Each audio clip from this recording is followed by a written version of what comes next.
Good evening. Happy St. Patty's Day. If you're not sure whether you have any Irish ancestors, come back sometime and we'll help you do the research to find out.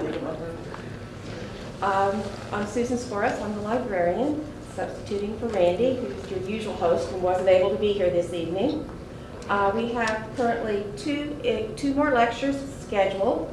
On April 21st, we'll have published works of Huey Perry by Huey Perry himself. There's a little handout here if you want to pick one up on the way out as a reminder. Two of his works are Blaze Star, My Life is Told to Huey Perry, and They'll Cut Off Your Project, which is a very interesting look at politics in West Virginia, mostly. This evening we have Jerry Waters, Growing Up in Charleston and Other Lesser Known Facts. Jerry was born and raised in Charleston, West Virginia, on the back side of town, as he described it, and has been a sailor, radio announcer, newspaper photographer, and fire department captain. He will talk about Charleston from the perspective of those experiences and will include a number of images in his presentation. Waters' love of photography and local history goes back to 1968, when he took photos along the path of the newly arriving interstate. A collector of photographs for years, he provided images for volumes 1 and 2 of Kanawha County Images by Stan Cohen and Richard Andre, and he also designed the cover for volume 2. 7 years ago, Waters launched the website mywvhome.com, primarily devoted to area photos. Now retired, Waters spends his time adding to his website and collecting photos and lecturing. Welcome, Mr. Waters. Thank you very much. The first thing I should probably do here is get rid of my gum. I should have done that 5 minutes ago. No, not my gum. My gum. Okay. All right. As was mentioned, I assisted in Kanawha Images Volumes 1 and 2 with Stan Cohen and Richard Andre, and many of you know that Richard passed away just a few months ago. And I wound up with most of his photographs. I'll probably get the rest of them soon. I helped Richard and Stan, going back 14 years or more. A lot of the images in Volume 1 were mine, and actually credited to our mutual friend, which was fine with me. And then when Richard wanted to do Volume 2, he asked me to design the cover of the book. So I'm in the process of designing the cover, and he was talking to some lady at some point, and she says, "You've got to put children on the cover of the book because books sell better with children on them." So I've got the layout, I've got all the old pictures front and back, and he runs in and he says, "Do you have any children's photos?" And I said, "Well, only of me and maybe my immediate family." And so he says, "Well, let's see them." So I brought them up. He says, "Perfect, we'll use that one and we'll use that one." So on the back of the cover is me on my rocking horse on Dutch Ridge, where my grandparents lived at the time, and I was living with them for a year. And on the front, here is my 91-year-old aunt, who is still alive and well on the west side of Charleston. So we were able to get the children's pictures on this book. Okay, so as also mentioned, I grew up on Smith Street right off of Capitol Street. Very, very interesting place to grow up. It wasn't your Ozzie and Harriet neighborhood. I also lived around the corner on Shrewsbury Street, which was called the Block. That's where a lot of more affluent, typically blacks lived, and so we had Syrians like Miss Yaya. She owned the local establishment. We called them beer joints, but I'm not sure it was a beer joint when she owned it, but I think it was just Yaya's Cafe. She sold that to my aunt and uncle. Then it was a beer joint. But anyway, And so we had all nationalities just about represented in my neighborhood. And if you're not familiar with this area, if you know where the farmer's market is today, there's a row of houses right across the street. That's where I grew up, till I was 14, for the most part. And growing up there,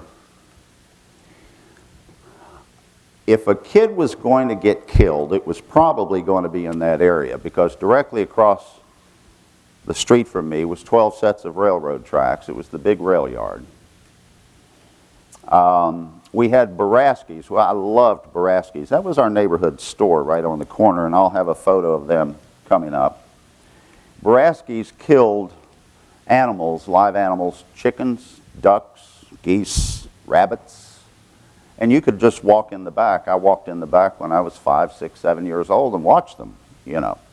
And when you grow up in that atmosphere, you just, you know, like our grandmothers and grandfathers who went out and wrung chickens' necks and butchered hogs and so forth, that's just life. So, you know, you didn't think anything of it. Now, if you took one of the little darlings today into a place like that, they would scream bloody murder and probably run away. But that was the neighborhood, and just like all, you know, every child thinks their neighborhood was the best, whether they grew up in a rich neighborhood, a working class neighborhood like most of the West Side was back then, or a poor neighborhood, because a kid doesn't know he's poor. A kid only knows his friends and his immediate environment, and as long as his belly's full, he's happy. She's happy. You don't know you're poor until you go to junior high school. And the reason you know you're poor when you go to junior high school is that's when you start dating. And the girls tend to gravitate toward the guys with the money. And they dress better and, you know, so forth. So naturally, that's when you really learn, you know, about what it takes to get through life. So that's pretty much the background. And by the way, if you want to ask me any questions during this presentation, feel free, and I'll stop. This is not actually set up for this particular talk, but I'm going to make it work one way or the other. So I put this up here on purpose for a reason. The DDT truck, let's start with that. Every week, the DDT truck would run all through my neighborhood, through the alleys, because of Britain's Chicken House and the mosquito problem, and a lot of neighborhoods had the DDT fog truck. We used to run or ride our bicycles behind that truck for blocks and blocks. We couldn't even see each other, but we loved that fog. And it didn't smell bad either. And boy, we were just breathing that in for blocks at a time, once a week. We really loved that. Now, this is an actual picture next to it in the middle here of the turntable, and that is where Green's Feed and Seed is today. That was the B&O turntable, and inside the shed there were huge pits where they would dump the ashes, and in those pits was water. So they dumped the hot ashes right down into those pits. Several people drowned in those pits. Several children drowned in the pits, and so did 2 adults. So there was another obstacle you had to watch out for. Most of us rode the trains. They were pretty slow through town, so we just hopped on them, and hopefully the train would slow down so we could get off. I personally didn't lose any of my friends to that. And then, you know, we had the slicky slide and the typical playground that had absolutely no rubber padding and none of that soft stuff to fall into. It was gravel. You know, it was gravel. If you fell off the slide, you fell in gravel, broke your leg. The Mercury, that's Mercury. I brought that up because when I was in the first year of junior high school and went to science class, they had a pint of mercury in there, and I was fascinated with it, so I stole it. I took it home, and for the next 2 years, I played with that mercury in my bedroom I had it in my pockets. I carried it around with me everywhere I went. My mother thought it was great because she says, oh, when we were children, we used to shine up dimes with that. Let me show you how to do that. And so I would, waste a lot of time shining up dimes. And then she showed me how to put a penny on a railroad track. When the train runs over it, it flattens it out, right? So as I look back on it now, it's obvious she was trying to kill me. But anyway, if you just dropped a couple of drops of mercury in the town center mall today, they would call out the squad with the moon suit, shut the place down for 3 days. It would just be horrible. Okay, then of course we grew up with carbide. I can remember days you'd come outside and you couldn't see across the hill for the smoke and the chemicals. And quite often, these chemicals would take the paint right off of your car. And carbides paid a lot of money to repaint people's cars. It was that bad at times, okay? All right, so then we had a car just like this, and we often took trips to Michigan, and quite often I would lay, as my friends would in their cars, would lay in the back window and go to sleep in the back window of the car. Of course, the cars didn't have seat belts, so it didn't matter anyway. And that last photo there is just, you can't see it, but there's somebody holding on to the bumper of that car. We did that all the time downtown. We'd hide between the cars, and as soon as the car stopped the stop sign, we'd run over, grab a hold of the bumper, and hope that there was no dry spots along the way. And some of those cars can get pretty fast, and we're hanging on the back for dear life, hoping we don't die. So that was the neighborhood I grew up in and survived it, surprisingly. So I really wanted to start out with that. Now, the rest of this presentation I'm going to run through pretty quick because most of these images you're about to see you've probably seen before. And so if there's anything you want to stop at, we'll do. Okay, so this was the first Charleston General Hospital. It was at 1212 Elmwood Avenue. And it was basically a house converted to a hospital. Then they move it up on the hill. And the interesting thing about it is that once it left the hill, it went right back to where it started from when they built the new Charleston General in 1920, I believe. It's on my website. I'm going to have a lot of brain lock, so it'll all be on my website if you want to find out.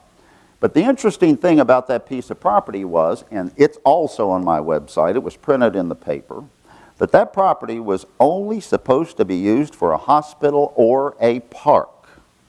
And it could never be used for any other. It was donated just for that reason. Somehow, and I played at City Park. It was called City Park, and I played there as a kid. All of a sudden, it's gone, and they turned it into the housing development that's up there today. I never could understand how that happened, but so we don't have a real city park like Huntington, for instance, and to this very day.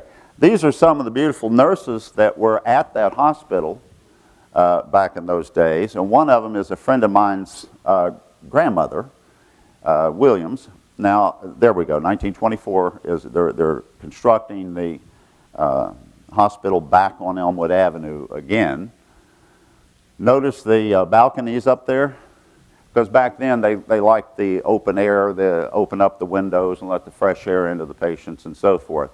Of course, later it was added onto on this side. The old hospital's still there. It's still there today if you know where to look. And my mother was a nurse, and she worked there. And we lived about 4 doors down to the left of this photo at one time. Of course, you have Stats Hospital on the west side that's being renovated currently today. There you have Mountain State Hospital. Of course, it's gone now. Moore Street in Virginia, and then McMillan Hospital. I went through McMillan Hospital as they were tearing it down, and for some odd reason, they had taken all of the autopsy files and left them stacked in the hallway. And these autopsy files went back probably 50 years. So I started going through them, and I found all these murders and different things that were big news back in the day. And I thought that was odd that they would just leave those files there. St. Francis Hospital, where I was born, my mother was also a nurse there. And that's the original building, of course. And then, of course, Charleston Memorial Hospital in Kanawha City, of which you can't find now. That building's still in there somewhere. This is interesting because a lot of people would love to see a real photo of Kanawha Valley Hospital, but in the 20 or so years I've been looking, I can't find one. The only known image is this old postcard. And I know somebody has taken a picture of that hospital at some point.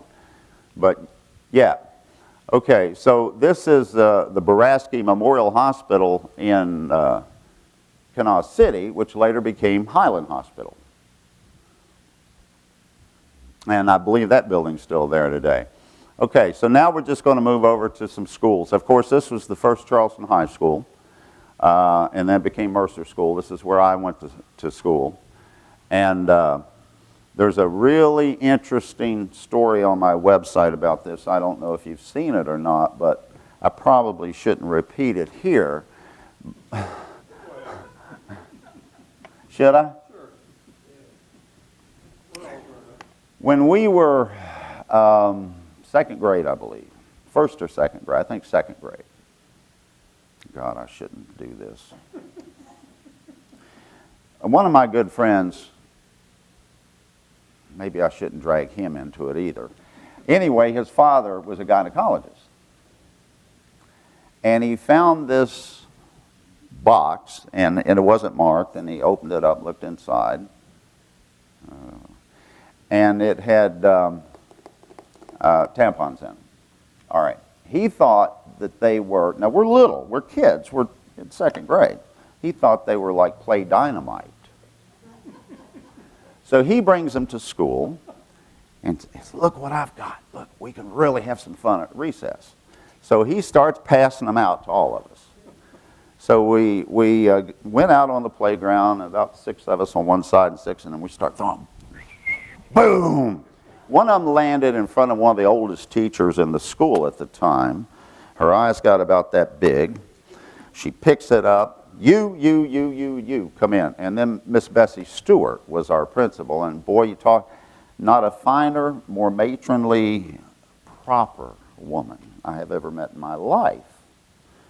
And, of course, she drug us all in there and read us a riot act and let us all go except for James.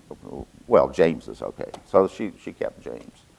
And we don't know what happened to him, but he wasn't a happy camper when he came back out of there. But anyway, it's funnier on my website. Okay, so here's the second Charleston High School, which later became Thomas Jefferson, which I attended also. My mother went there too when it was Charleston High School, I think. And then, of course, there is the last Charleston High School. And then we move over to the west side, and of course everyone's familiar with Stonewall Jackson. I'm really surprised that that school wasn't built until 1940 because, you know, Charleston High was bursting at the seams.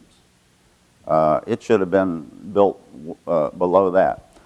Charleston Catholic High School, of course, I understand they're getting ready to add another story or something to that. And then George Washington High School, which alleviated a lot of the pressure from Charleston High School. Garnet High School, I grew up a couple of blocks away from that one. And Kanawha City High School. This is also on my website. Are you familiar with it? Have you ever heard of Kanawha City High School? Okay. It's now Chamberlain Elementary.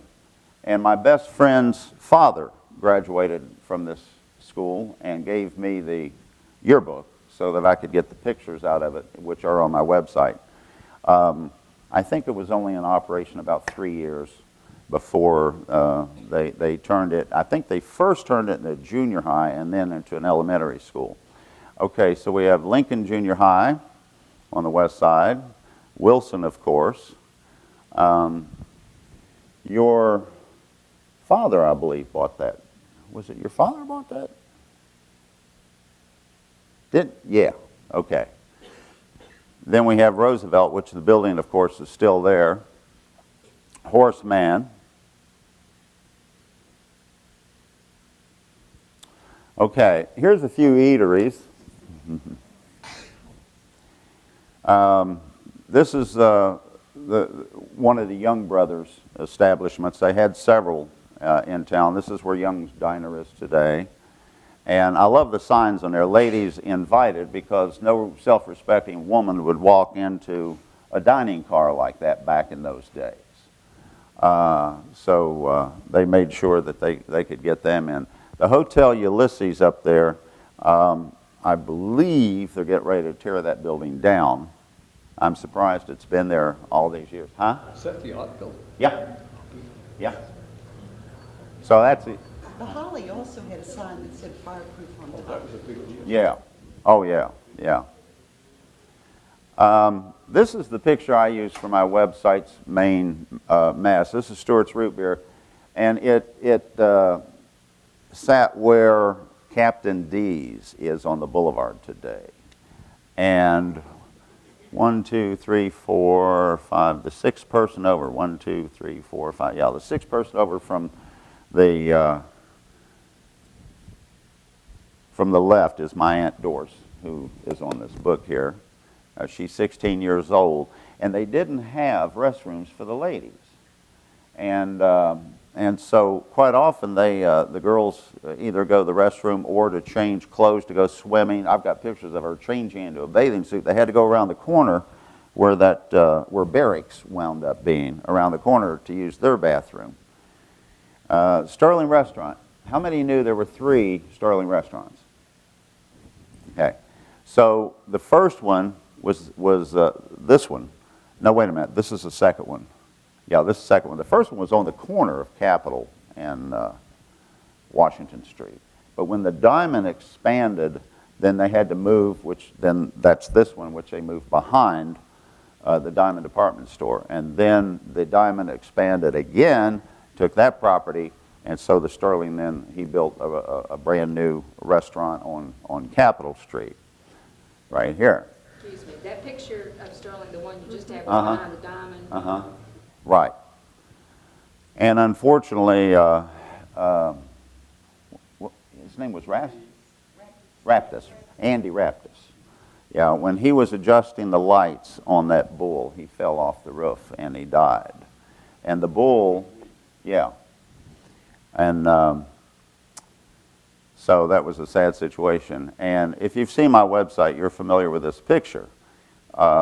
This dirty, ugly little kid in the middle is Joe Fazio.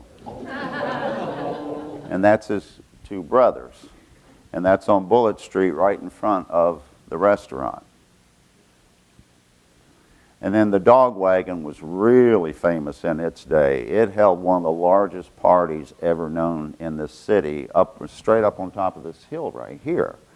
And the cars were parked from the very top all the way to the bottom. So these types of restaurants, they were all over the city, and they finally had to pass an ordinance about placing these around. This is the interior of the Valley Bell restaurant, which is now the Hobby Center, Fountain Hobby Center. Just a gorgeous fountain. And of course, everybody loved the A&W back then. This is the one on the west side. I grew up on A&W. And unless you had been in this part of our neighborhood, this is my neighborhood, then Jack Beard was real famous in his day also. This is on Bullitt Street, and this is about 3 blocks away from Fazio's restaurant or so. Then you have Bob Phillips. Bob Phillips was in direct competition with Alex Schoenbaum, and Alex won. And I believe this is the Stonewall Jackson girls here. That was the boycott that ran out of business. The boycott of what? Well, when he was out of town, and his nephew, I guess, was running the place, and they had some sort of fight. Oh, I remember seeing something about that, but I didn't know that was actually... He boycotted it because they'd gotten bad-mouthed by this... okay. I'll have to dig into that a little closer. I think it was his son-in-law. Oh, son-in-law. Okay. Okay. Well, good to know. I put this up on the website about a year ago. I found these photos and this story about the Capitol Restaurant where people are just sitting there having their lunch, and all of a sudden the whole place collapsed. That's Virginia Street, the cross street there. And what had happened was they were digging a trench to put in a line or a power line or something. Anyway, they dug a little too close to the foot of the building, and then it just started collapsing.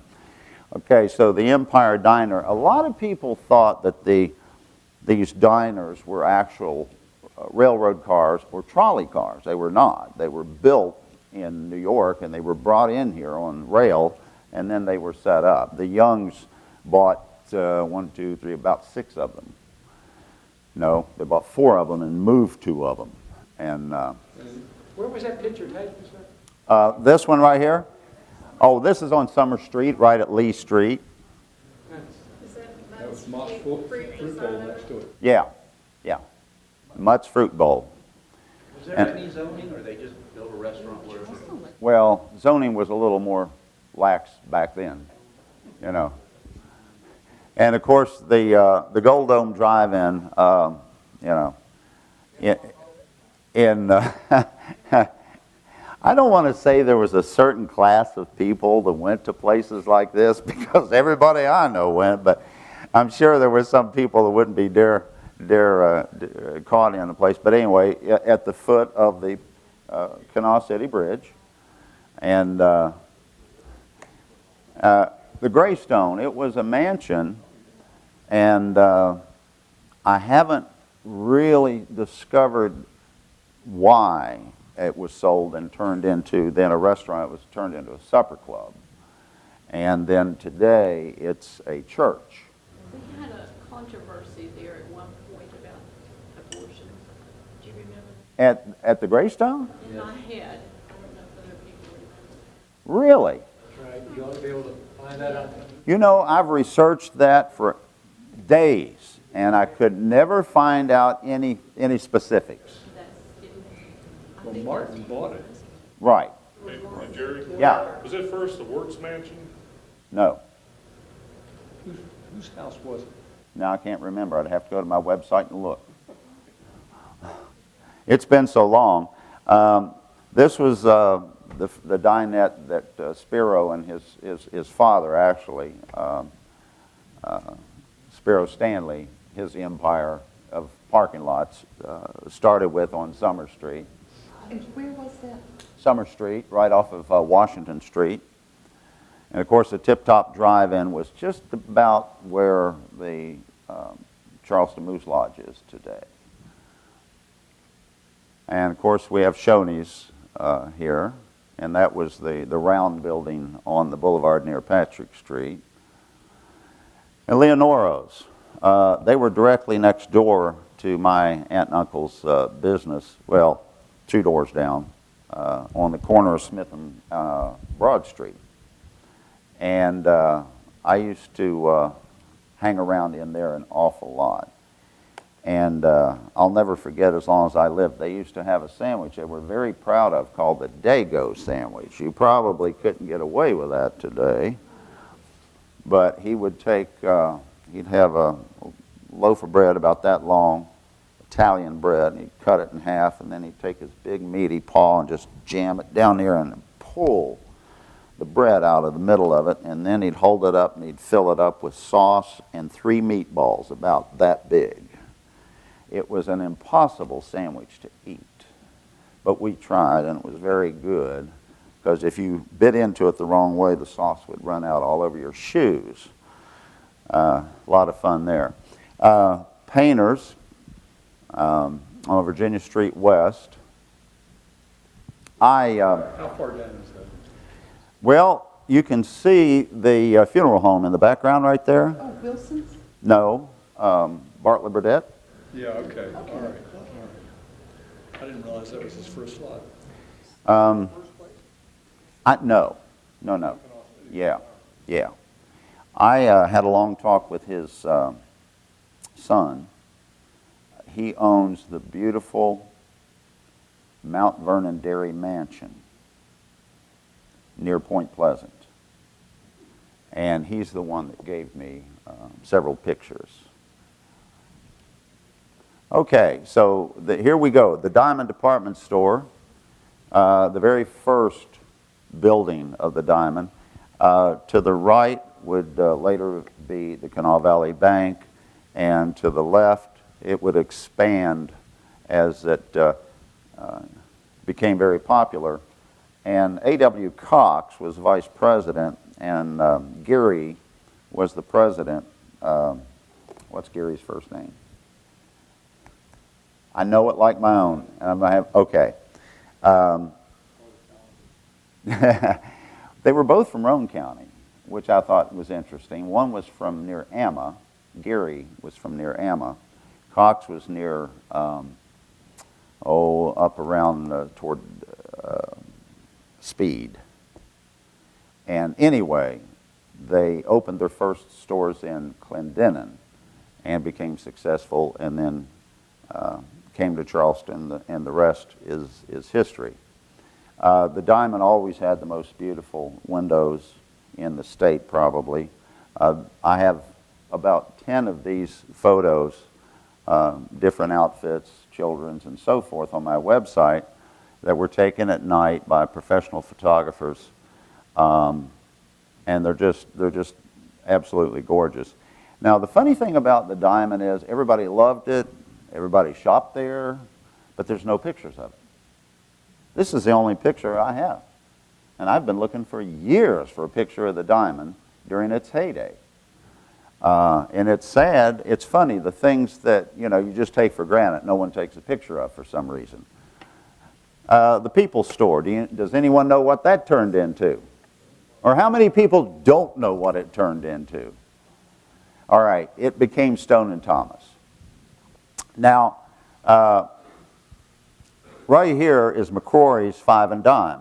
That is now the Adelphia Sports Bar on Capitol Street. And the People's Store is a law firm in that building today. Of course, Stone Thomas. There you go. That's what the People's Store turned into. It's been closed for years and years now. Then we have Coyle and Richardson on the corner of Capitol and the Lee Street Triangle right here. And you can see the old Capitol Annex in the background, which later became the library. There's another little dog wagon right there. You can barely see it, but they set up every corner that they could. And then there was the last Coyle and Richardson, which is now State Building, of course, on Dickinson and Lee Street. Sears and Roebuck. That is on Summer Street, and the building directly to the left of it is the Kears Theater. And then you have J.C. Penney's at 112 Capitol Street, and of course Montgomery Ward's. This is the first small section of Montgomery Ward's before they added on and went all the way to Summer Street with Montgomery Ward's. Of course, Kresge's. We had 2 or 3 Kresge's and different shops like that. This is on the corner of Capitol, and that's Brawley Walkway. And there again is McCrory's. That building actually, if you ever look there today, if you stand on Capitol Street, you'll notice that's the only 2-story building on the whole block. The reason is because there was a fire next door, and the water and so forth got into it, and possibly a little fire, but not much. But anyway, there was so much damage that they decided to tear that building completely out, which they did. So then McCrory's said, well, it's a great location, we make good money there, let's build back, but let's not make it, a 4-story building. And so they made it a 2-story building, and then they had all the tiles made just for that store. And so if you look at it today, you'll see all these glazed tiles made just for that. Of course, there's Woodrum's. These are all stores that are all gone now, of course. And this is my favorite, and it's the one place that should never, ever have been torn down. It's the arcade. It had so much valuable history The ironwork in that building alone could never be replaced. But and this was taken probably, as I recall, in the early 70s or so, and you know, it wouldn't have taken much to have brought this beautiful thing. And there's so many stories of people driving their motorcycles through there, and even one police officer admitted, I even found it in the newspaper archives, where yes, we drove the police car through there just for the fun of it. But you know, that's what you did when you were bored. And there's Frankenberger's on Capitol Street. Doctors Evans and Evans, they were still big business even when I was a kid. That Spencer Moore Company will never die, right? But it's a great photo. These photos are rare. I just got them about 2 years ago, I guess. And of course, this is Canal Boulevard at Capitol Street. I think we get back to that picture in a minute. Of course, this is a Lee Street triangle after the state capitol had burned down and moved. The interesting thing about this is actually a traffic signal. It's one of our very first traffic signals, and the city didn't want to spend money on traffic signals, and so they talked the businesses into advertising on the traffic signals. And so they could have a traffic signal for 6 months or so. And I believe this one, yeah, I can't see it because it's a little blurry, but that says New Way Cleaners on it. And so we had those for a while. Pyle Hardware. Thank God there's at least one old business still alive and well in this town, and doing very well. Everything you see in this picture is now gone. This is the parking lot on Capitol Street, Spiro's parking lot. That was the old Fleetwood Hotel, and so it's all been gone. Now we're going back to this, almost the very same picture, but it's not actually the same photo.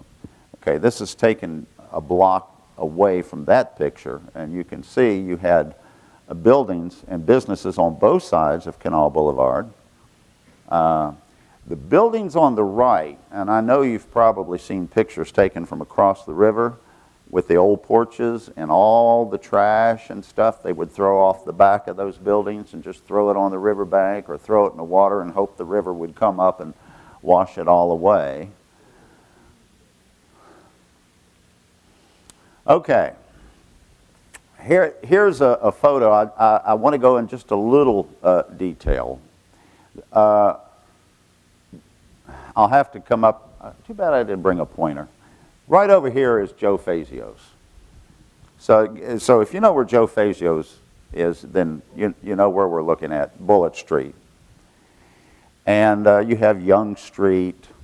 And this was the B&O Railroad where the turntable was.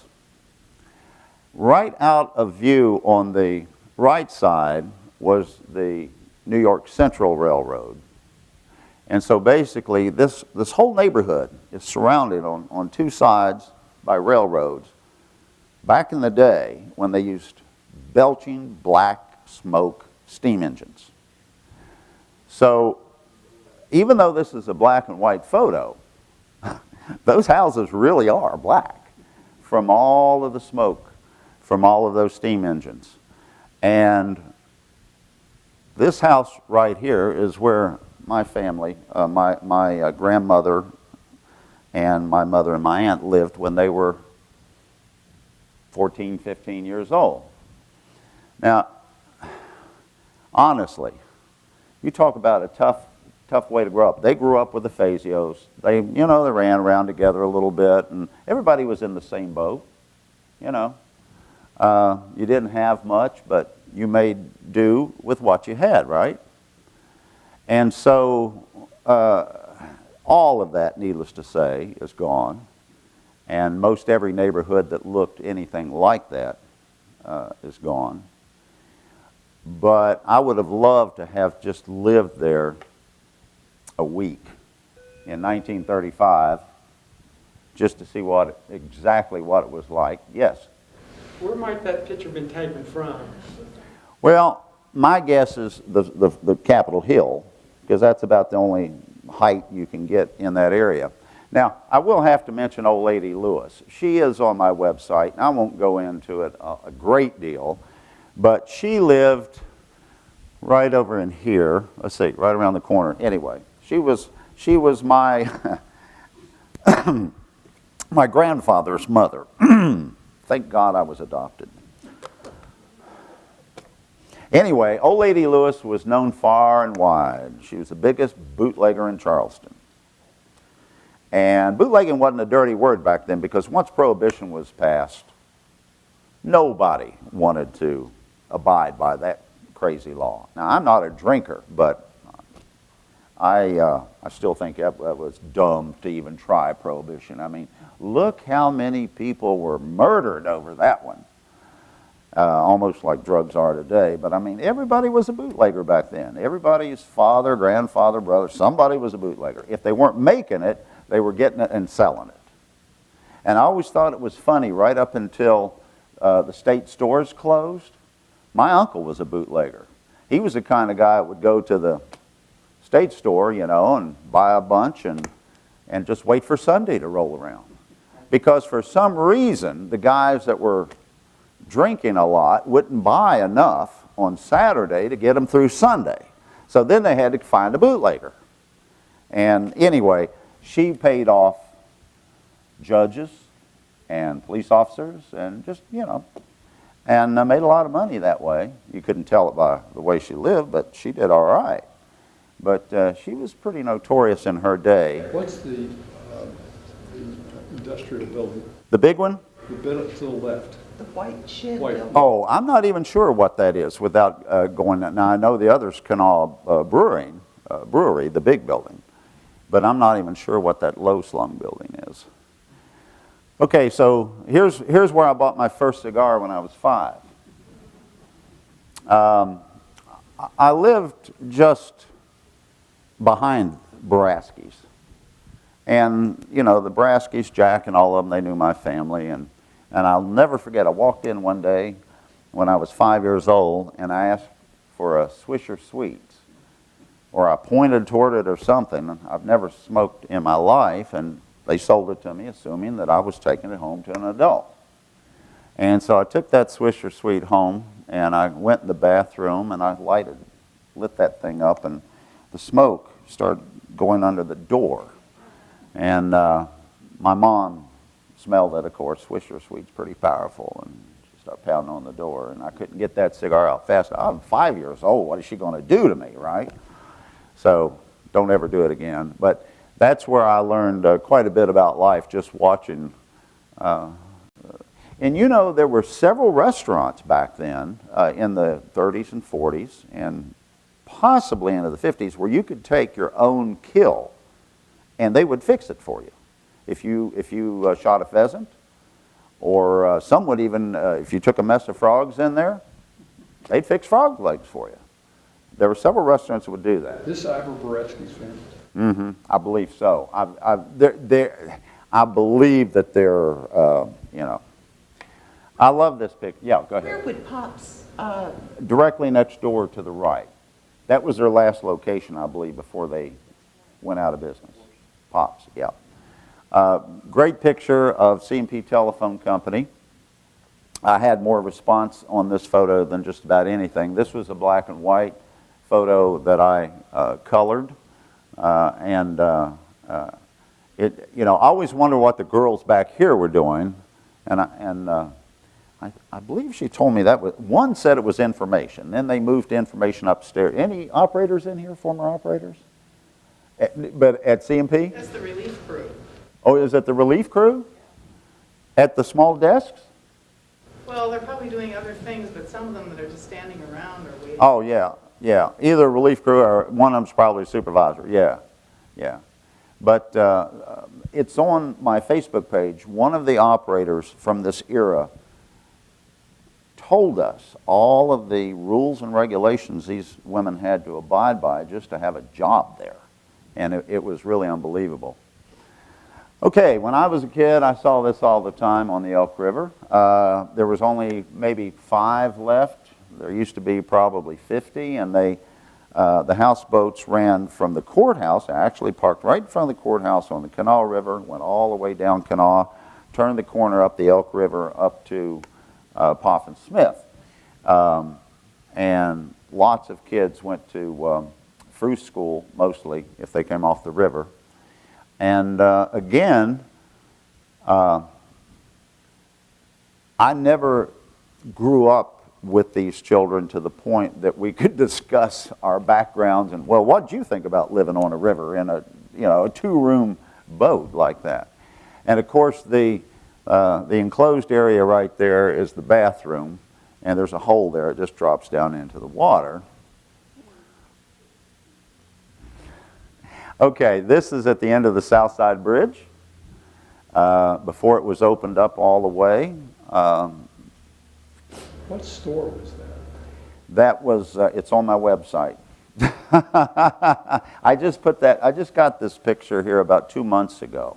Those houseboats, did they have to make any arrangements, or are they just tied up there? Nah, they just tied up. Yeah, like I said, zoning was pretty lax back then, This is probably one of my favorite photographs that I have of Five Corners on the west side. I love it because it shows, like many of my other photos, shows a Kroger store, which that building's still there today, and it houses an antique store. But that's one of the early Kroger stores. And here you have 2 ice men. They're both ice men. They're both carrying ice tongs around their neck. And I love the little kid there on that tricycle. He's actually got a wagon back there, so I couldn't put the whole photo up there. Back in those days, there was a neighbor market of some kind. If it wasn't a Kroger, it was a family-owned market, about every 2 blocks, every 2 or 3 blocks. And so you couldn't hardly walk out of your house that you didn't, because back then, the ladies, who usually stayed home, went out every day to buy whatever they needed for the meal. They didn't go out like today and buy 2 weeks' worth or go to Sam's and buy a month's worth. They went out almost daily. And so it was easy to do. They normally did not have a car. There was only 1 car in the family, if there was a car at all, because back then a lot of public transportation, the trolley and the bus and so forth. And so they usually had to walk to the market and carry the groceries home. So Orient me right here. Where are we? Five Corners. Yeah, Five Corners. Five Corners, but where are we? This is Delaware Crossing, and this is Virginia Street. That's the old Schrader's restaurant. Right. This is Schrader's on the Right. right. This is the paint store on the left. Right. Okay. Right. And 2 brothers. And did anyone own a Schwinn bicycle from Curry's Bicycle Shop on the west side? Yep. Yeah, those are modern bikes. Yeah, well, I mean, he's got the brand new banana seat bikes right there. Yeah, I did too. I've got a picture of it on my website. I had a Corvette. I love this picture because I was fascinated by the fact that back in the day, we had so few bridges to cross the river. Traffic was starting to get snarled up and so forth, and the bridges at the time were tolled anyway. And so the company that owned the bridge, the train company owned the bridge, they said, well, here's a way, we can help the city of Charleston plus make a few bucks. So what they did, they hung a lane on the outside of the superstructure of the bridge. It's just hanging out there. And they put the boards up across there so that you could not see out your window how far it was to the bottom. And so for quite a while, cars and trucks, one at a time usually, would pay to cross the old C&O Bridge, which is on the west side near Florida Street. And This is the trust. yeah. Yeah. And I just love the fact that, as a matter of fact, I've got on my website, I go into detail, it shows all the hangers that they installed on the outside of the bridge like an arm, just holding that lane. And so you're not in the bridge, you're on the outside of the bridge as you're driving across. And right up until when they built the new elementary school there, you could see the actual pilings of the roadway. I just threw this picture in because I liked it. This is a friend of mine's aunt, and she must have been a real whippersnapper in her day to drive a car that large and had to be hard to steer, I would think. But he told me that she drove this car just about everywhere. This, of course, is the shoe shop, Fife Street Shoe Shop, which was there forever. Another one of those institutions that we never thought would ever go out of business. And many, many times as a kid, I went in there to get the steel taps put on my shoes. And just walk out of there clickety-clacking all the way home. And notice the ashtrays all up and down each one of the little booths there. And it had a smell to it, and it had a sound to it, and it was just fun to go in. Another shot of it. A lot of those shoes, I think, were still there when they finally closed it here about 6 months ago. Yeah. And at one time, they cleaned hats and so forth, and so it was a one-stop shop and had been there for a long, long time. Hey, Jerry, Yeah. those booths back in the shoe shop, is that for individual customers? Yes. You had your own individual little seat, and because you had to sit there while they worked on your shoes. You weren't wearing anything, so you had your own little booth there, They you had know. so many employees that... And at one time, they had an x-ray machine in there, you know, to, you put your feet up there and they x-ray and look right down there, and yeah, good times. Fisher and Fisher, a lot of people, I'm not very familiar with this, but a lot of people are. They apparently were very popular. That's on the West Washington Street. That's just about across from where Fountain Hobby Center is now. And the reason that line's there is because they're getting ready to go into, you were about to say it. You weren't? Rationing for the World War. And, you know, they were warned in advance that everything, especially meat, was going to be rationed. And so this is a last-ditch effort to get what you could before that happened. That was the north side of Washington Street before you... South side. South side, Across from, Stats. well, next door to Stats. Oh, okay, all right. Yeah, next door to Stats. There's a lot of, excuse me, Yeah. there's a lot of talk about Stats Hospital these days, and that prior picture showed the supermarket. That was the A&P store. Right. In the base of the Yes, sir. first level of that hospital. Anyone have an opinion about the renovation of Stats? I hope it works. It's going to be tough. Yeah. I think it's going to be impossible. Well, I personally always thought it was one of the ugliest buildings in the town.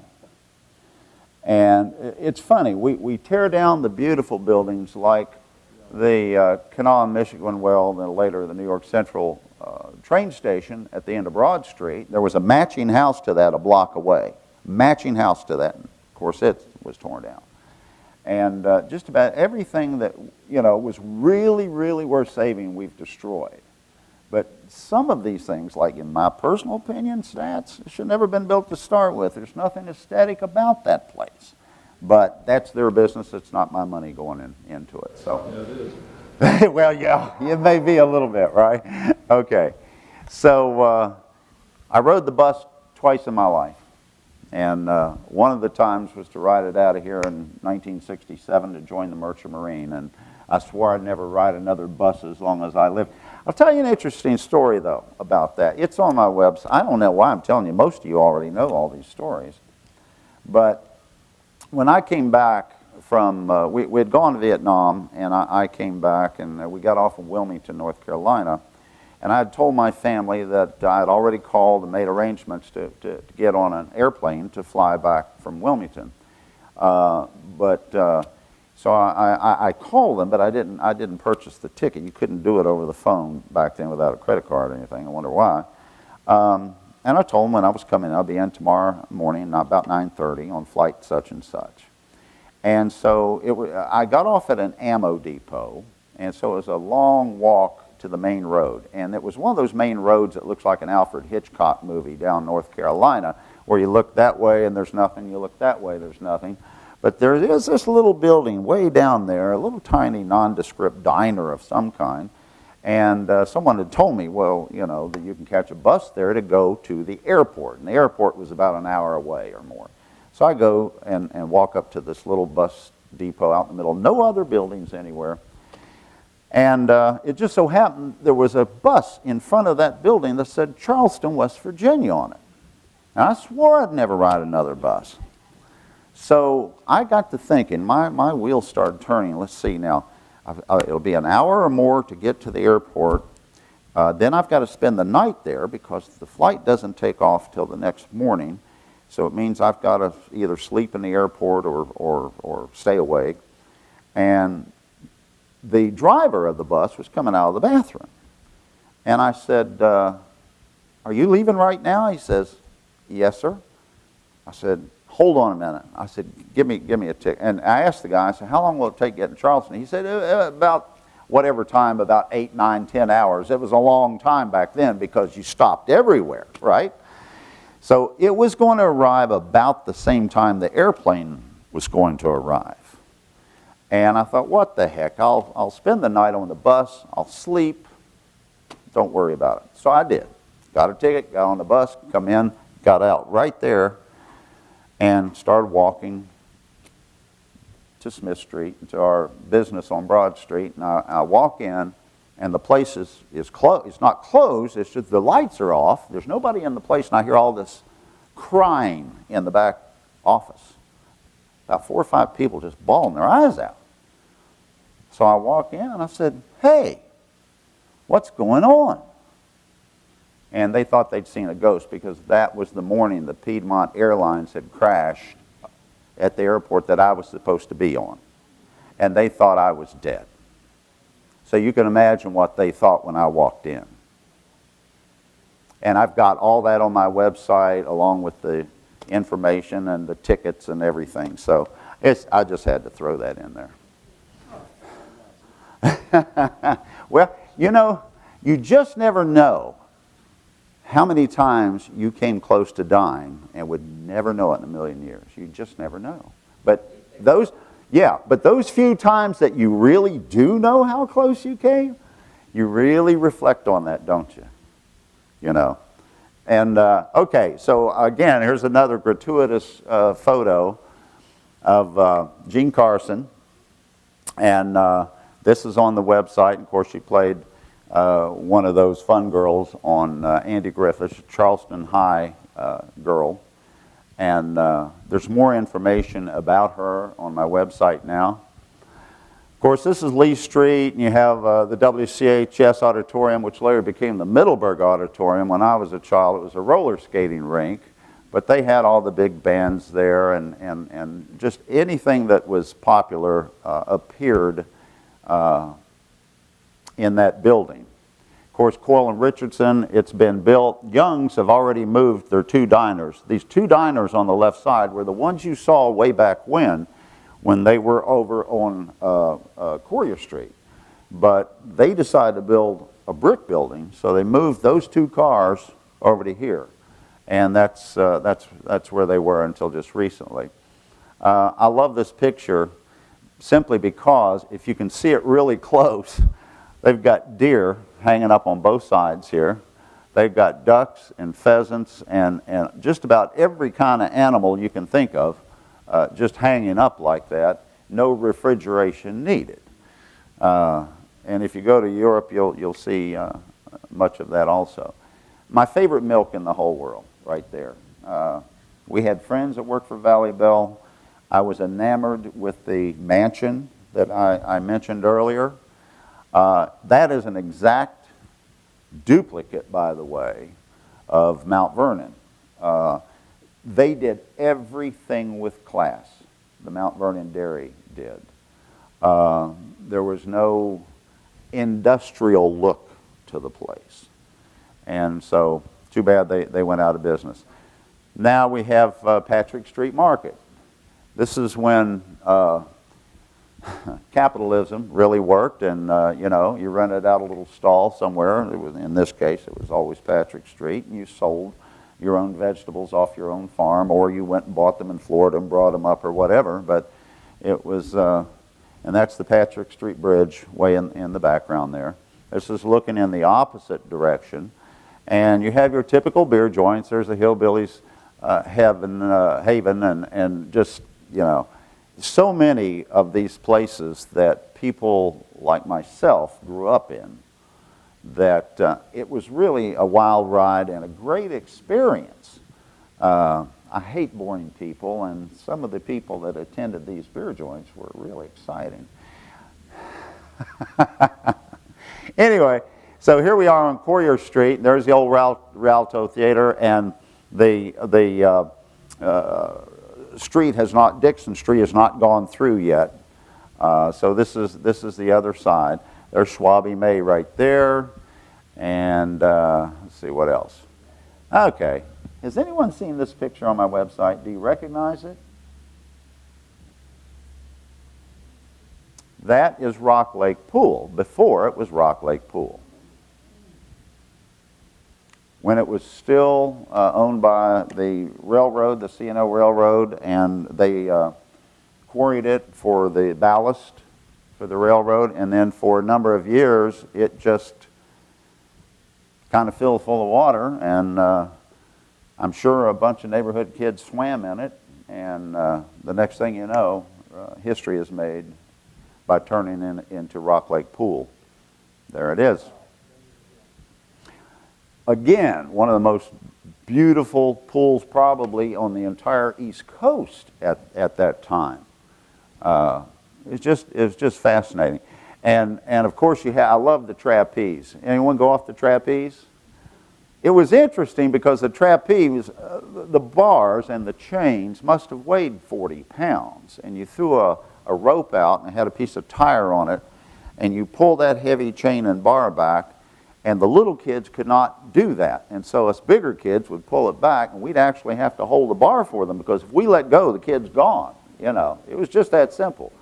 So we'd always hold it for them. You got it? You got it? Yep. And off they went. And then we used to play this game called Chicken, that whoever went out and came back in without slamming against the rock wall won. Whoever came closest to the rock wall won. And many, many times I came back and just put my hand up. Right there was the rock wall. So I won a lot. Lots of fun back in those days. Where was the trapeze in that picture? Well, it's actually out of the picture to the left.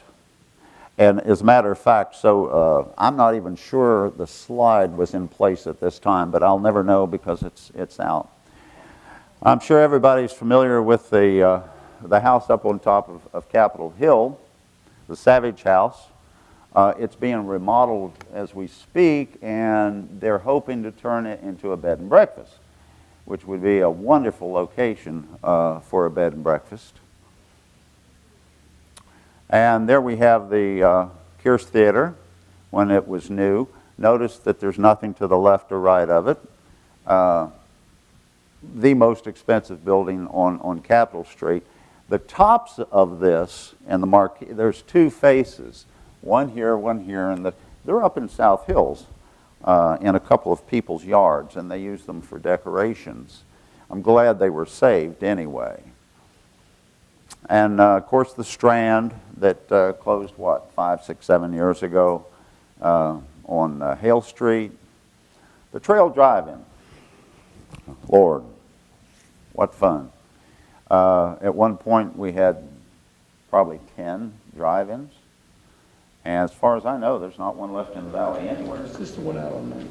This, yeah, the trail was out near DuPont City, Rand, between Rand, DuPont City, that area.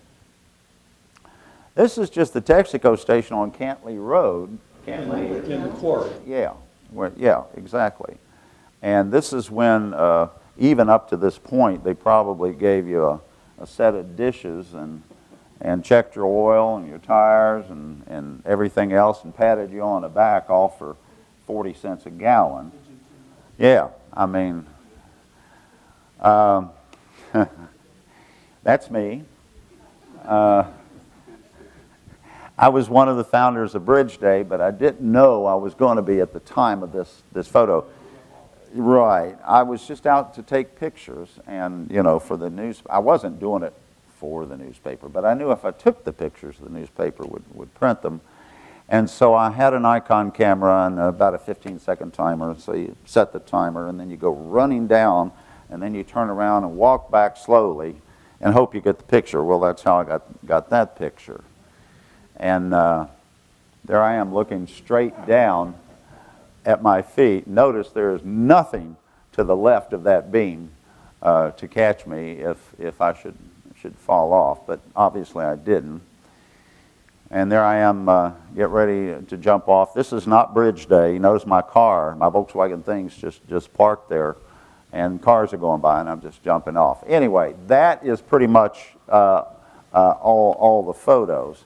And you know, carrying on bridge day, which you may or may not be interested in, but we were not supposed to do that but one time. And so a lot of people did not want bridge day to continue. Liability, they had all kinds of reasons, traffic congestion and so forth. And I was on the front lines because the other people involved at that time were either in California or they were somewhere else. And I was the ones that I knew the editors at the paper, and I was constantly writing letters to the editors. We need to keep bridge day if we can. To this day, bridge day is technically illegal because you cannot block off a highway like that. But if you want something bad enough, you'll figure out a way around that, in which they have. And so, you know, it's the largest one-day event in the state now. But with some of the issues we've had with it over the last year or two, I'm afraid that it will not be what it used to be, but that remains to be seen. So anyway, that was about an hour and 10 minutes. I'm hoping that wasn't too long. So is there anything you'd like to know or any questions? That was good enough for you? Oh, I hate to go, but I have an obligation. Well, sure. Well, I tried to wrap it up in an hour, because usually an hour is about what people... Right here. That's all right. Oh, you had your hand. Okay, go ahead. What about West Side? That's part of Charleston too, isn't it? Well, I had pictures of the West Side there. Did you notice, like Fisher Meats and Stonewall Jackson? But here's the interesting thing about the West Side. Here's the interesting thing about the West Side. For some reason, there weren't a great deal of photographs taken of the West Side. And on my website, probably I'd say probably 75% of the city photos were taken in Charleston, because that's where all the photos were taken. On the West Side, you had a very small, of course I showed you the Patrick Street Market, which was big. I showed you Pile Hardware. But otherwise, there's not a lot of street photos taken. I wish there were, especially going back into the 20s and 30s. But they're rare as hen's teeth, and I'm not really sure why. Now, Luna Park, do you have pictures of? Yeah, now Luna Park, of course, I've got a whole section on Luna Park on the West Side. On that same token, what about the cable cars? I didn't see many pictures of the old cable cars. Any of them? They're all on my website, and the reason, you talk about the trolleys, right? I'm digitally illiterate. Okay, you're talking about the trolleys. I've got a whole section on the trolleys. The problem, as a matter of fact, I just posted a trolley picture here a few weeks ago, turning from Capitol Street onto Washington Street. But I've got the barn, the trolley barn on the West Side, which is now the Goodwill. I've got just about all the cars they use. I've got pictures of them all. But once you've taken a picture of a trolley car, and then another one, and then another one, and then another one, they all start looking alike. And unless you're a trolley car hobbyist or something like that, it would be boring, especially to women. What I try to do is have something of interest to everybody, both men and women, young and old, if I can. It's not always possible, though. But just like I have a section on steam engines, and I have a section on trolley cars, and for the guys mostly, I have a whole section on the airport, on Wirtz Field. This is just a very tiny, tiny bit of my website. I've probably got 1,000 photos or more on the website, of which 50% or more has never been seen before. And just like over the last several weeks to a month or more, I've been posting photographs. I'm trying to get every Kanawha County 1-room and 2-room school that I can find to post pictures. And so far I've put probably 50 photos of 1-room schoolhouses that no one has ever heard of before unless their grandmother or grandfather went to that school. And so that's what I'm doing right now, is expanding out, because I love old 1-room schoolhouses, you know. And so I'm getting a lot of feedback on these schoolhouses. So I'm trying to go everywhere with it. But mostly, you know, it was funny, just when I was asked to do this presentation, unfortunately I had a serious illness with my 91-year-old aunt. And it caused quite a problem for me. And so I've basically had to take over her finances and her life and so forth, and mine too. And so I really didn't have time to put this together like I would have liked to, because I'm still dealing with that right now. But she is very special to me, and so she comes first, you know. And so when I was asked to do this, you know, it was going to be how was it growing up in Charleston versus, you know, a bunch of old photographs that you might have. And what I was wanting to do was intermingle the two, and which I really couldn't do because I didn't have the time because of this issue. So what I tried to do here this evening was just try to throw it together on the fly and hope that it worked. But that's it. Did you have a question? Well, I'll comment, I guess. You know, you showed many of the old schools, and they're all gone. Mm-hmm. Chamberlain right now is the oldest, built in 1920, is the oldest still operating as a school. Mm-hmm. But the Union School, which was probably one of the more monumental buildings at the time, yeah, in the city of Charleston, mm-hmm. which is when the parking lot where St. George mm-hmm. Church, and then Fruth went in there on that property. Just unbelievable building. Mm-hmm. And you know, when you showed the bus station, which is a prime example of the Art Deco stuff, at the time.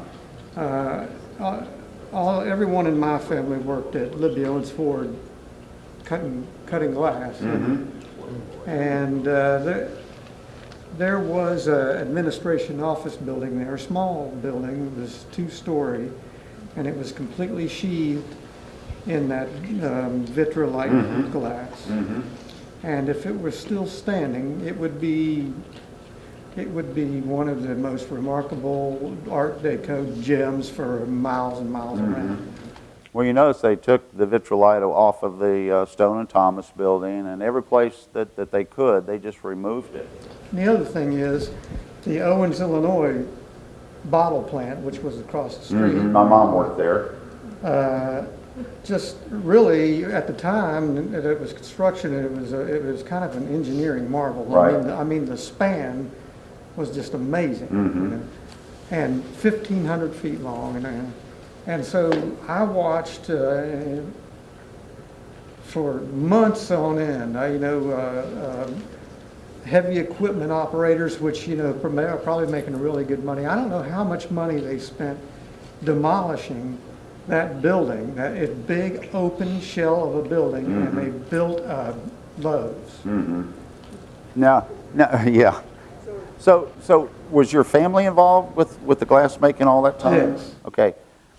One of the more popular things on my website, which has oddly enough took off with this small tiny houses program. As a matter of fact, they contacted me about 5-6 years ago, and they said, "You have the greatest tiny houses we've ever seen on your website." And they were all in Kanawha City.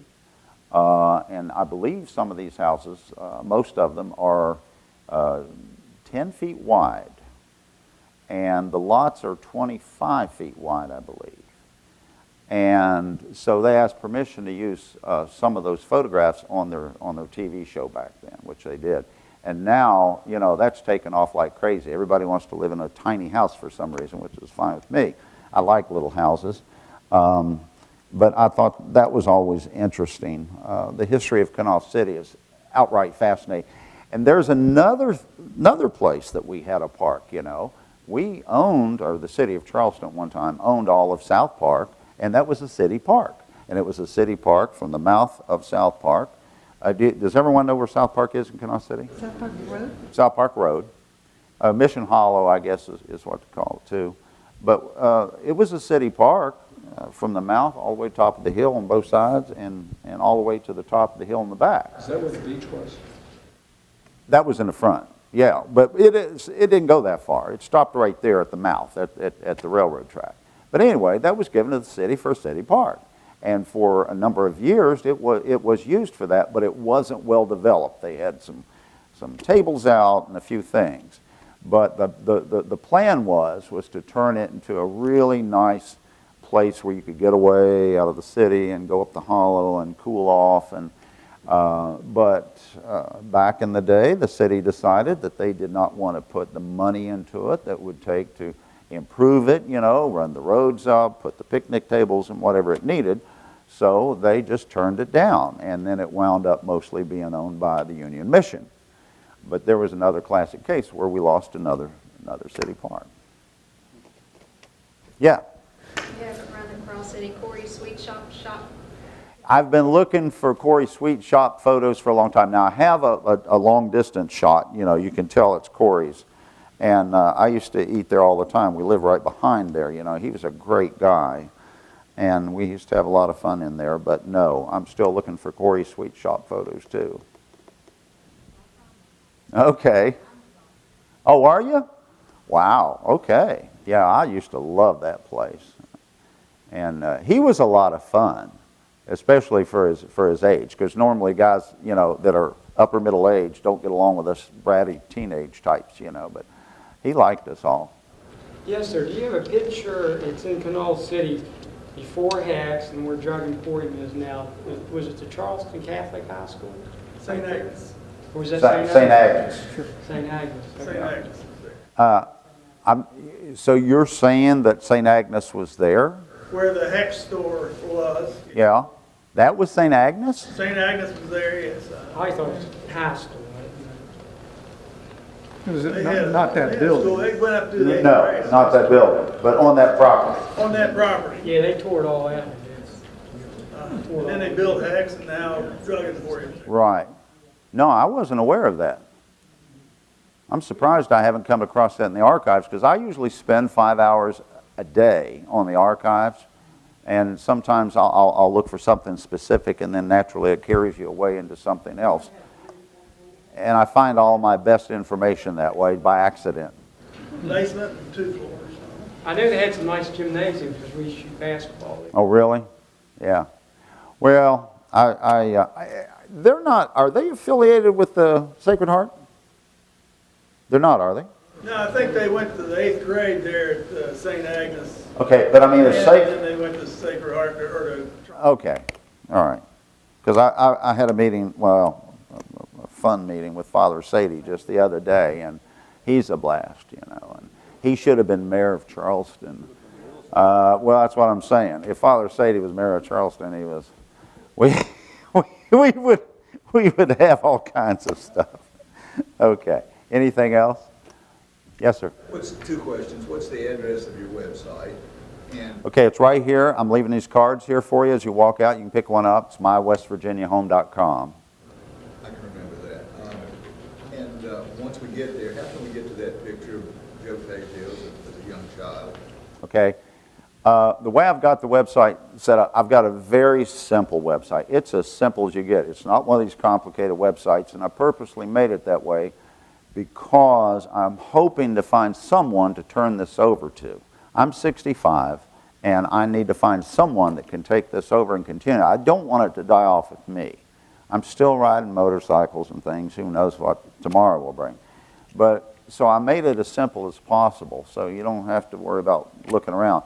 But I've got everything pretty much easy to find, like teens and 20s, 30s and 40s, 50s and 60s, 70s and 80s.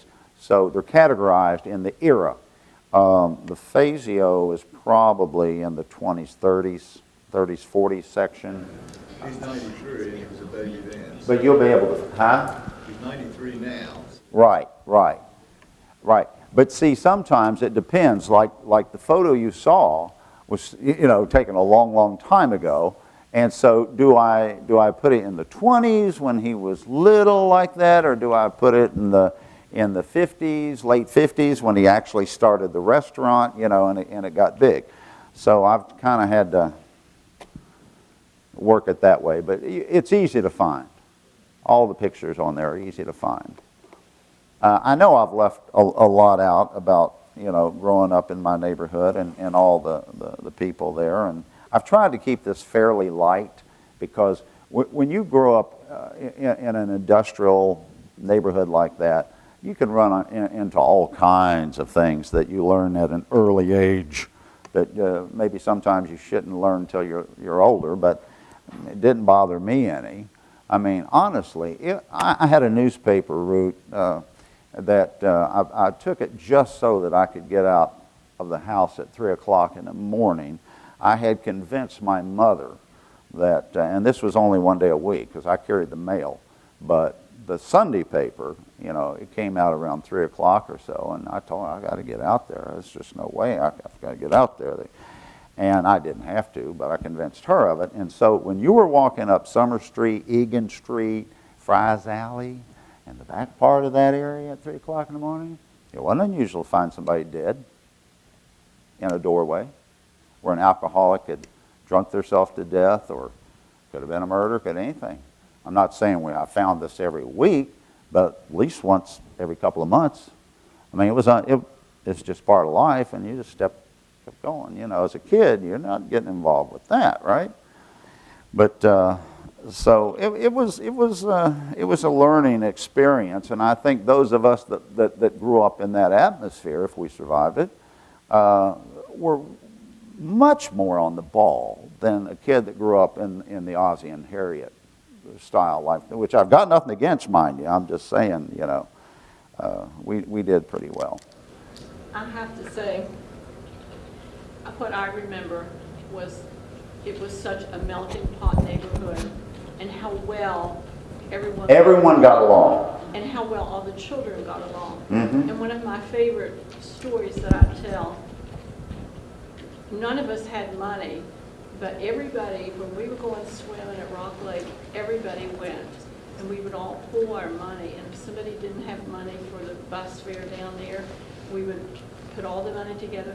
And I have been at Rock Lake all day long with nothing to eat because the whole group didn't have enough money to get down there, and that's how we took care of each other. Right, yeah. And we had a good time. I remember walking back home from Rock Lake one time. I don't remember if I lost my money or what, but I didn't have, and I walked back there. By the way, directly behind our houses, her father lived next door to us, was the Cablish Sunbeam Bakery. And after the DDT dissipated through there and the smell of bread came wafting through the windows, it was a wonderful place because there was always the smell of bread in our neighborhoods, And so that was always a positive for us right there. And like she said, though, we had every nationality I can think of just about. People remember the wrinkles around the front. Right. And, of course, Mamie Huffman, which was Dick Huffman's mother, she lived, Dick Huffman was All-American from Charleston High that went on to play with the Los Angeles Rams.